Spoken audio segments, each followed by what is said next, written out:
From the Schieffer School of Journalism, this is TCU News Now.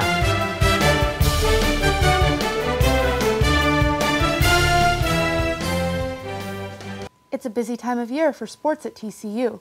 We have stories on basketball, baseball, swimming, and track coming up. But we begin with something else coming soon, graduation. Welcome to TCU News Now. I'm Josh Davis. And I'm Vicki Watson. Most students have probably heard of the career services on campus, but few are likely to use them until they are searching for a job. Katie Vance joins us in studio with more. With graduation just a couple months away, seniors seem to have only one thing on their minds. A job. To find a job. TCU Career Services offers job and career help starting freshman year, but many students wait until they're about to graduate to ask for that help. But most students just aren't geared to think about life after college. But when students do start thinking about life after college, a career fair is a good place to start. I followed Kara Lutley, a senior marketing and business information systems major, as she visited with potential employers at the career fair.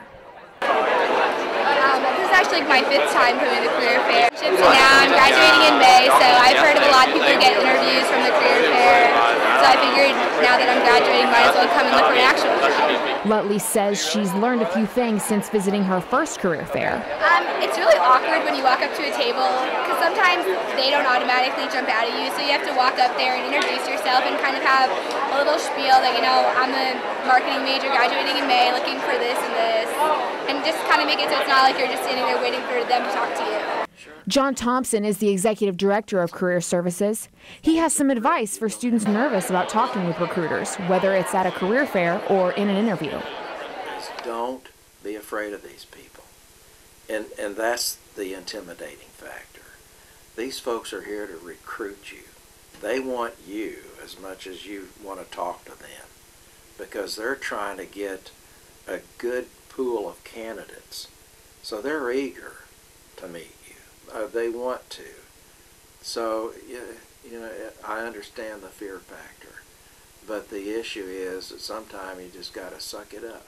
Recruiter Dawn Walker said she found better candidates at career fairs and is impressed by the students at TCU. Dress professionally, have your resume prepared, ask a few good questions, and you'll stand out just by being present in the moment.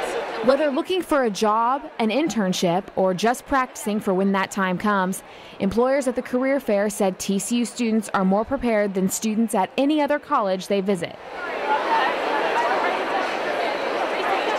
Career Services is offering workshops and networking opportunities throughout the semester. For more information, visit the Career Services website at careers.tcu.edu. Texas's budget deficit could soon affect TCU students. More than 1,000 TCU students rely on the grant money from the Texas Equalization Grant to assist them in paying for college. Currently, the grant's at risk because of state budget cuts. The current state budget indicates a 41% cut in funding and limits grants only to renewals. This means current TCU students would keep the same amount of support, but incoming freshmen would not receive any awards.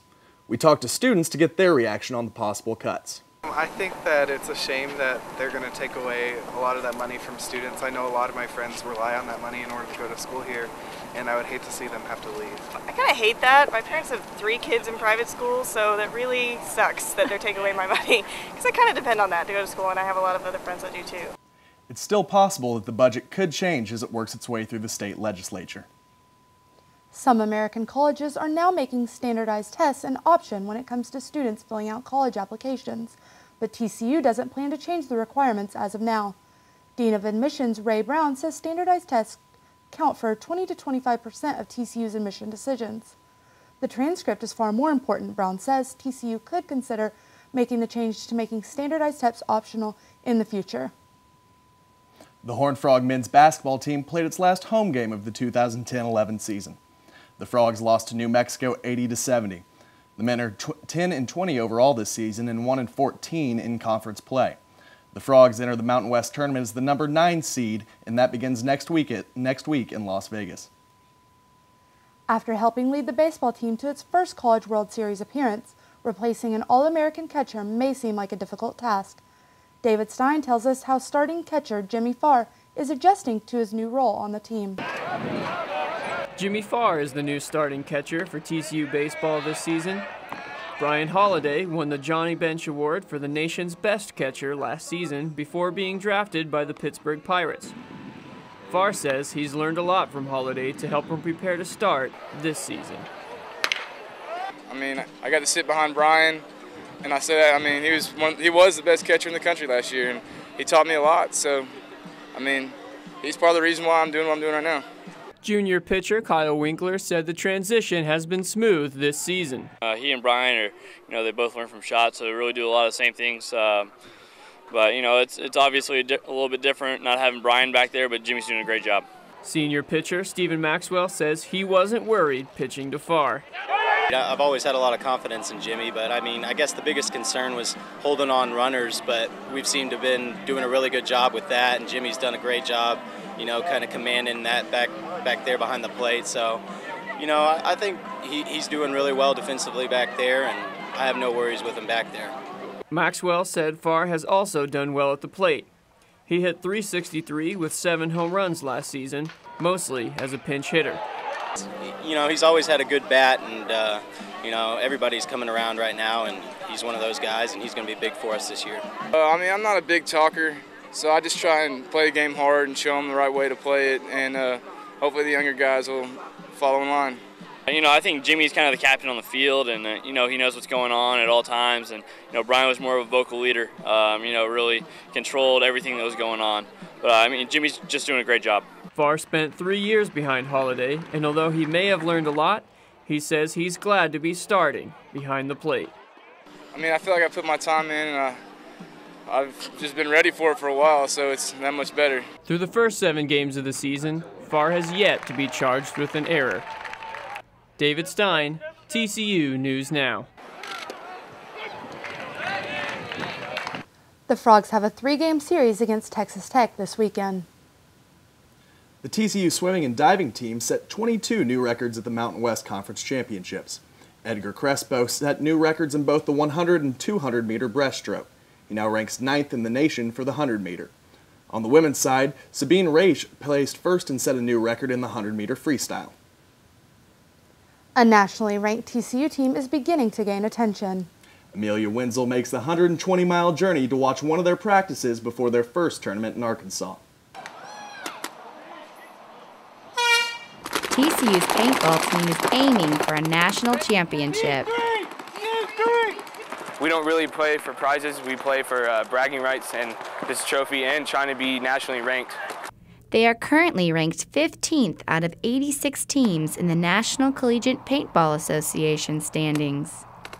But rankings aren't the only reason this club sport drives 2 hours away to practice at Weber's Shooting Sports in Temple. An adrenaline rush. It's a big adrenaline rush. My favorite thing about paintball is the adrenaline rush. The team hopes this adrenaline rush will help bring a few more TCU students to join. Jennifer Eulig is the only female member of the team and suggests more women give paintball a try. Girls are actually really good for playing paintball because we're small and we're fast and we can get down low in those bunkers. So I don't know why more girls don't play it, but I think they definitely should. TCU paintball team dodges hundreds of pellets behind one of these bunkers. So you get hit once, you're out. Dodging paintballs is harder than it looks. Each player will go through an entire box of 2,000 paintballs in just one practice. You're running and diving and shooting and other people are shooting at you, just the intensity that it has is a lot of fun. Teamwork is just as important as dodging the opponent's shots. Very inclusive team sport. We're very good friends. All of us play on the team together. Which is good because they spend a lot of time driving to practice to make sure they're ready to dodge and shoot. Amelia Wenzel, TCU News Now. For more information about the paintball team, visit www.campusrec.tcu.edu, then click on Sport Clubs. Both women and men finished in the top 5 in the indoor track championships. Women's Mountain West Conference champions included Jessica Young in the 60 and 200 meter, Whitney Gibson in the long jump, and Kelsey Samuels in the shot put. The women's 4x400 relay also took first. Men's Mountain West Conference champions included Michael Dungy in the 200 meter and Cameron Parker in the men's triple jump. A new sport is drawing a lot of attention amongst intramural players at the rec center. Clint Foster has the story. Competitive students that love volleyball and racquetball now have a way of mixing both their passions. The game is volleyball. It's a lot like indoor volleyball on steroids. Students said they love the game because it is intense and unique. I signed up for volleyball through my fraternity and just fell in love with it. It's been a great sport. Combines some of my favorite sports, one of them being racquetball and then volleyball. The volleyball is essentially a mix between a racquetball and a volleyball. And the game is similar to volleyball, only you can use the walls to kill your opponent. You set up a net inside of a racquetball court. You can play it 4-on-4, 3-on-3, and you get to use the walls of the racquetball court to kind of make it to add another element. This is the second consecutive year that volleyball has been offered as an intramural sport. Director of Intramural Sports, Mike Hackamack, said that he has seen the number of volleyball teams increase from 20 to 30 since last year. Volleyball players credit this growth to how easy volleyball is to learn and play. Whether you're a big-time athlete or not, you're probably kind of on the same level as everybody else. We got a lot of people that had never even heard of volleyball before that come out here and play. Anyone can play. I highly recommend that. Hopefully you know the rules a little bit about volleyball because a lot of hand-eye coordination involved playing. There is also a level of strategy involved in volleyball. If you can figure out the angles and get it to where you want it to be, it's so tough for the other team to do it. So my big thing is using the walls. Whether for fierce competition or for the love of the game, volleyball continues to grow and leave its mark on campus. Clint Foster, TCU News Now. It's too late to start an intramural team for this semester, but students can pick up an unofficial game anytime at the rec center. The Horned Frog football team is making the news in a positive way. This week, Sports Illustrated reported the criminal records of the 2010 top 25 football teams. The Frogs were the only school without any players having criminal records on the team. 7% of the players in the top 25 teams had criminal records, some of which were for serious crimes. TCU is one of 2 schools that conduct background checks on high school recruits. It's prom season, and one sorority is helping Goodwill provide low-cost dresses to young women who might not be able to afford a dress otherwise. Allie Garner has more. Do you have any light used prom dresses you want to donate? The women of Alpha Kappa Alpha sorority want old prom dresses to use in helping local high school seniors have a special prom night. Little do a lot of people know that there's someone that really would love to have that dress that you have in your closet. AKA President Liberty Bell says this event was important to her because she understands how important prom is to high school seniors. Being a senior once in my life, and I did not have money in my pocket to afford a prom dress. Luckily, I had godparents that were able to pocket that bill for me, but that's not always the case for a lot of girls in high school these days, especially in this community. Event organizer Paige Zinsow said after studying abroad last semester, she looked forward to participating. From a year ago till now, I don't feel like I've contributed a lot just because I haven't been here. You know, of course I would have loved to, but just because I haven't been here. But I'm here now, and I want to contribute and participate as much as I can. The Alpha Kappa Alpha sorority on campus may be smaller than other organizations, but they still give a lot back to their community. I mean, the whole point here is that it's not just about AKA, it's for goodwill, and so I think that probably helps, that it's just not about us on campus, but it's for a greater cause. It's to help young ladies, so I think that's what gets people more interested. The dresses will be donated to local stores and then sold at a reduced price. Allie Garner, TCU News Now. For a list of local Goodwill stores taking donations, see our website at tcudailyskiff.com. TCU SGA hosted an American Idol watch party in support of alum Tim Halprin. Snacks and sign-making supplies were available to students and community members. The American Idol judges didn't think Halprin's performance represented his best talent, but the TCU community was given clear instructions on how to vote and help him move on to the next stage of the competition. The final 10 contestants will be revealed Thursday night on Fox. Be sure to watch next week as we look at the local venues and supporters who helped Halprin make it this far. I think it's awesome to have TCU represented on American Idol. I know. Tim's come a really long way since Tuesday night at the Aardvark. A little flavor of Hollywood came to Fort Worth for the Oscars. Sean McDermott has the story. One night a year, film fans get to experience the glitz and glam of Hollywood. Love the Oscars because I love celebrities and fashion and movies. The Lone Star Film Society partnered with DFW.com and the Modern Art Museum of Fort Worth to hold an Oscar watch party. It's the atmosphere of Hollywood and the Oscars that brought some film fans from TCU here. It's just a different way to celebrate the Oscars for Fort Worth. It's a way for Fort Worth residents to get involved, and there's a red carpet and photographers, and it's just a fun night out, something different to do. The Oscar Watch Party isn't the only major event that Lone Star Film Society holds each year. We hold programs and events throughout the year, and in a nutshell, we're trying to bring films to Fort Worth that otherwise wouldn't be here, as well as filmmakers and artists, and kind of create a museum for film, I think is one way to put it. Some of the attendees even got into the movie spirit by dressing up in costumes inspired by some of the nominated films.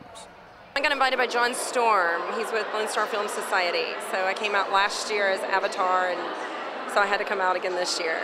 With the attendance rising each year, Sean Gianni said he expected the watch party to have the largest crowd for a one-night event the Lone Star Film Society has ever had.